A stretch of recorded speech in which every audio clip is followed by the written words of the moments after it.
The media says Denzel Washington lashed out at a photographer.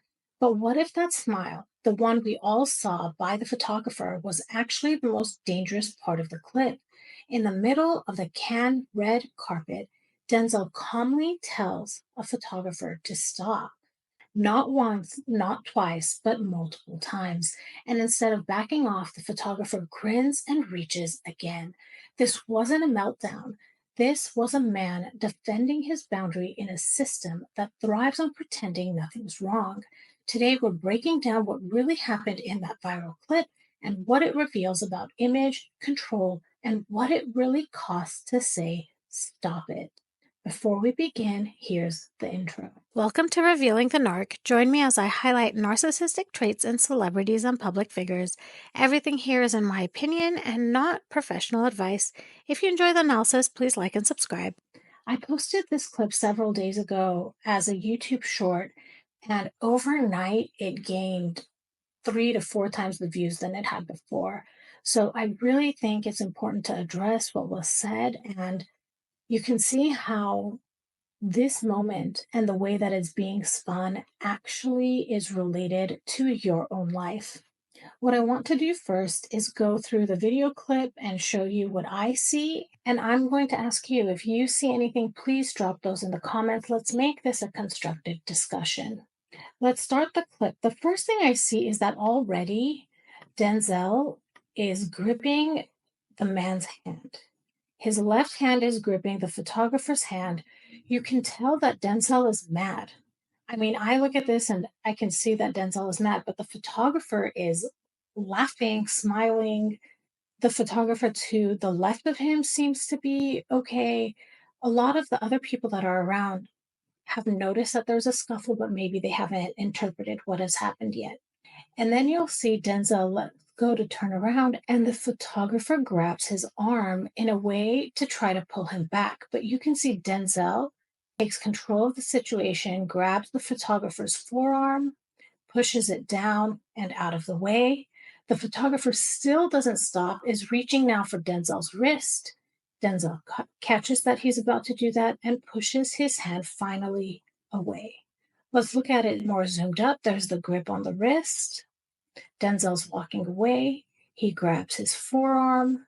Yeah, it's unbelievable. And the guy doesn't relent. He tries to go back again. I want to go through this article in the Daily Mail, give some commentary on it, and talk about how the way that the media spins it, when we get to the end of the article, or at least the part of the article that I want to talk to you about, we're going to see how the media uses the DARVO pattern: deny, attack, reverse victim, and offender.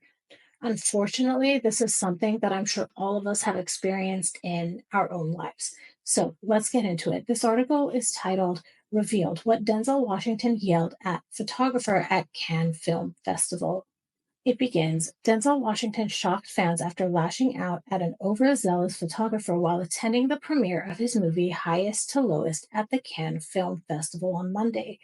The Oscar-winning actor, 70, was seen pointing his finger in the face of one of the snappers during the dramatic exchange. And now, expert lip reader Jeremy Freeman exclusively tells DailyMail.com that the Malcolm X star appears to have been set off by a photographer tapping him on the arm. Before we continue, I want to say that whenever I talk about celebrities, I want to use it as a teachable moment. You could like Denzel, you could not like Denzel, but if you look at this moment as a point in time where clearly a boundary was violated, this is something that you could apply to your own life. The article continues and says, as Washington turns to the photographer, he appears to shout, "Hey, one more time, stop. Let me tell you, stop, stop. Never put your hands on me again." He seems to tell the photographer, who had a grin plastered on his face throughout the exchange. "I'm talking to you. Stop, all right?" he continued. So this is what Denzel actually says. And you tell me, does this sound like a meltdown, or is it someone expressing their boundary? The article continues, despite the actor's emphatic words and body language, the photographer can be seen grabbing at Washington again in the clip and had the temerity to ask, "Can I take a picture?" Washington, who appears completely fed up at that point, shouts back, "Stop, stop it, stop it. I mean it. Stop, stop it." This is the moment where it becomes crystal clear. Denzel is not being heard, he's being dismissed. All of this information is coming to us from that professional lip reader. And this is showing us that this wasn't random. This all started with a physical boundary being crossed. And that boundary was clearly communicated multiple times to the photographer. The article continues. Many of the photographers surrounding Washington, including the one he was yelling at, were smiling, suggesting that they might not have realized how upset he was. I'm going to ask you, if you saw someone talking to you like that, eyes wide, I mean, that looks to me like someone who is serious. There are body language tells, and there are words being said: "Stop touching me. Don't touch me." I really don't see how all of us looking on the outside could misconstrue what is happening. And actually, when I looked at the people that were surrounding, they don't look like they're smiling. They notice that something is going on. Let me know if you saw that as well. This is the part of the article that makes me incredibly angry. It says, however, the actor has a long history of tense interactions with photographers. First, I ask you, could he have a long history of tense interactions with photographers because this is how they've treated him? Because I could understand why there would be a tense history if you continuously communicate your boundaries and they're continuously violated. Just because someone has had to defend their boundaries more than once doesn't mean that they are the problem. That's not history, that's consistency. And when people push you past your limit, smile while doing it, then tell the world that you overreacted. That's not photography. That's a media system that knows exactly what it's doing. And no, I'm not saying the photographers themselves are narcissists, but what I am saying is this kind of framing, the smiling while grabbing, the public dismissal of someone's anger, the pattern of blaming the person who finally reacts is exactly how narcissistic systems protect themselves. They turn boundaries into proof of instability, and the person who gets pushed gets painted as the problem. What we're actually seeing here is the DARVO pattern: deny, attack, reverse victim, and offender.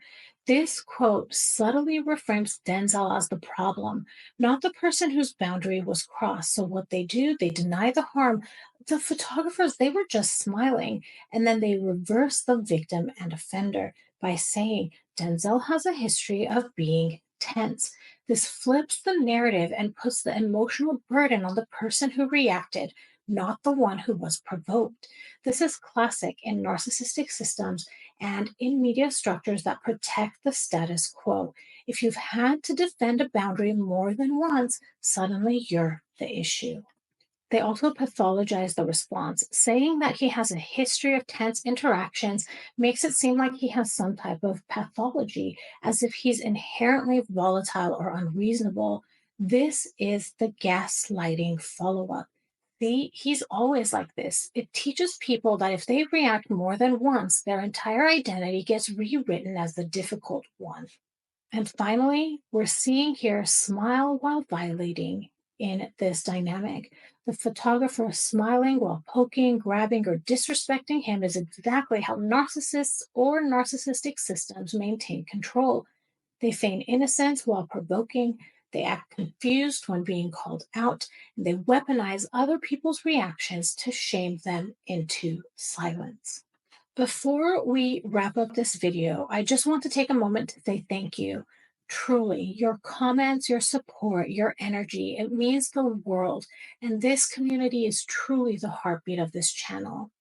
I've been really inspired by the Sidley twins, and if you know them, you know that on every episode, they encourage viewers to put their generosity towards causes that matter. And I love that. I think it's such a powerful way to use this space. So if you're thinking of sending a super chat, I just want to thank you, first of all. That kind of support never goes unnoticed. but I would really love if you would consider donating to the National Domestic Violence Hotline instead. They offer 24/7 confidential support to people in crisis, people who are trying to escape toxic and often dangerous situations, and every bit of help can make a difference. I'm leaving the link in the description if you'd like to donate. And as always, thank you so much for being here. If this video was interesting to you, please like and subscribe. Hit that notification bell so you'll know every time I drop a new video. I want to thank you so much for listening, and I'll talk to you soon. Bye, everybody.